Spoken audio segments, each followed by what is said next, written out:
You hate ads? I hate ads. You know what I like? Patreon.com/Inkdependence keeps this blog ad-free. Hello folks, welcome to Inkdependence.com. I'm Mike. Today we're talking about this ink. This is a KWZ ink. This was given to me for review by Dromgoole's Pens in Houston, Texas. Check them out online at dromgooles.com.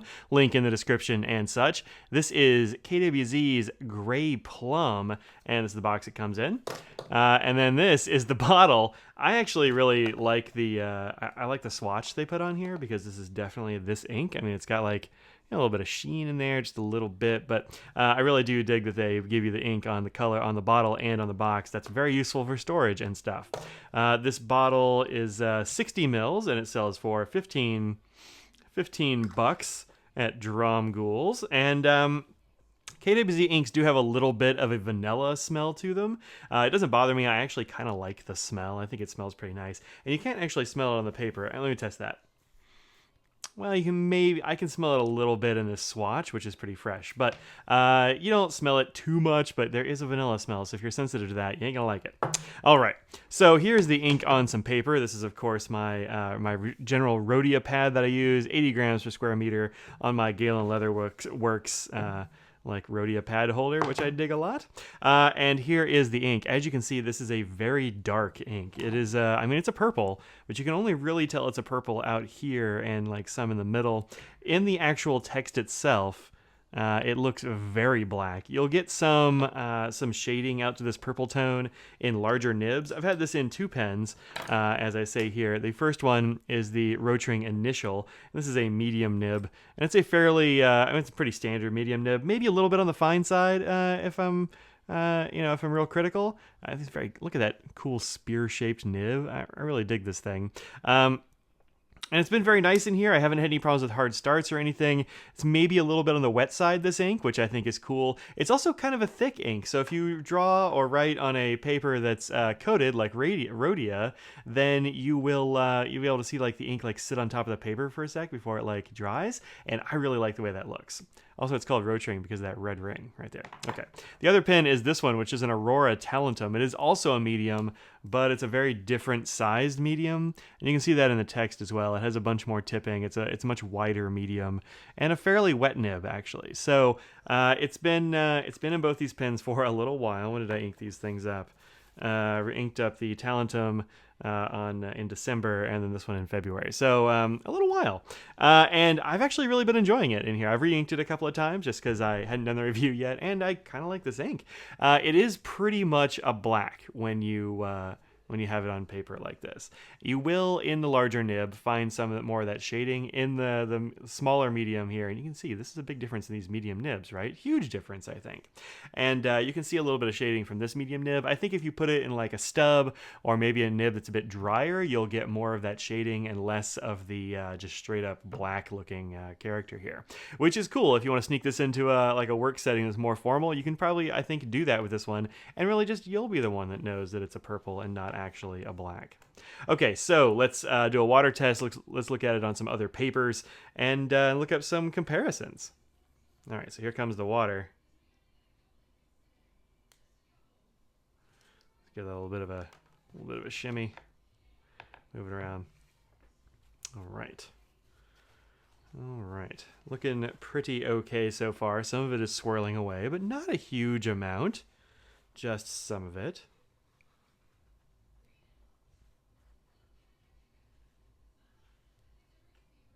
Oh, look at that little bit of chromatography. That actually reminds me I didn't do chromatography for this. I'll have to add that in later. There we go. And as you can see, a lot of it came up on the paper towel, but not nearly all of it. You get this like interesting like pinkish tone left behind here, but it's all the lines and dots and stuff are still there. So there's some water resistance, just not as a black or a purple. You definitely get more of a violet or a pink tone in there. Okay, let's look at this on some other papers.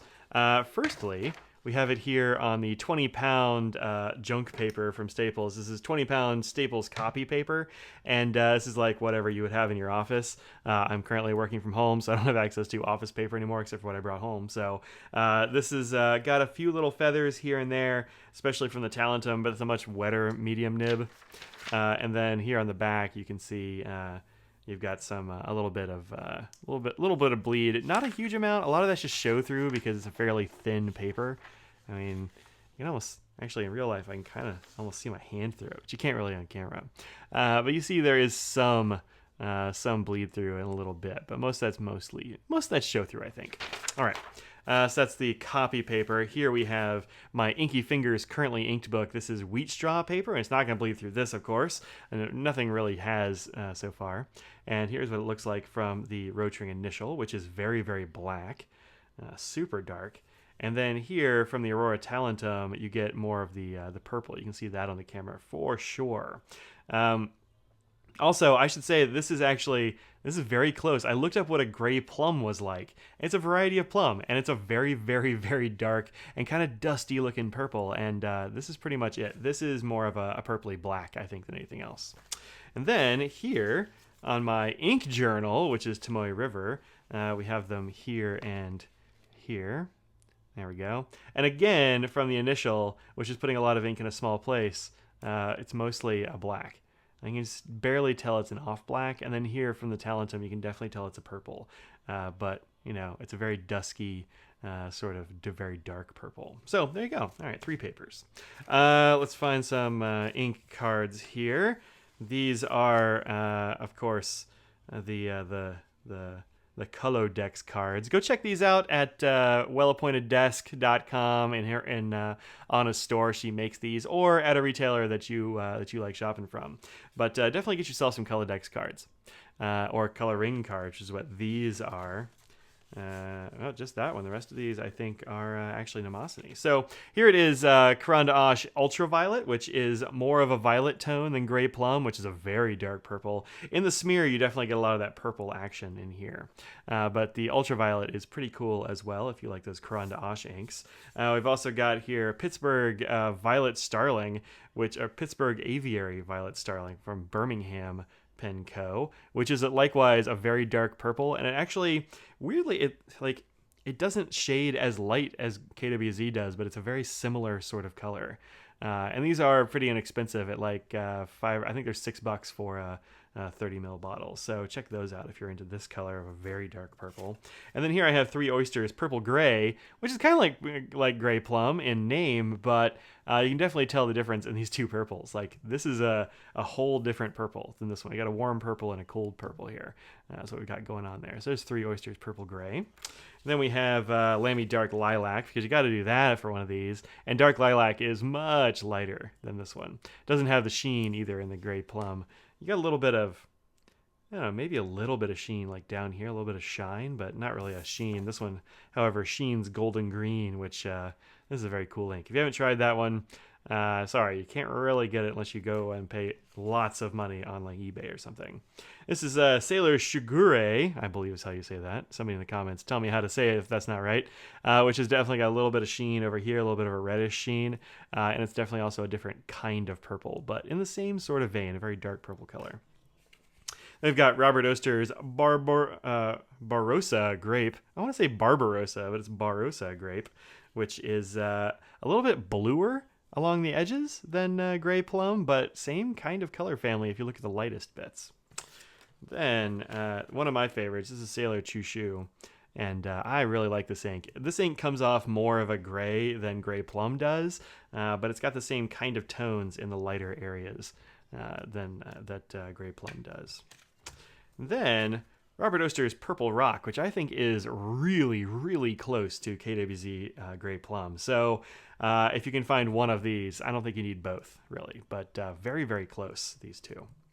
Very close. All right, so this has been KWZ's Gray Plum. Check this out at Dromgoole's. Thank you very much to Dromgoole's for letting me review this ink. And if you go there and shop, tell them you saw it here. I'll see you later. Peace out.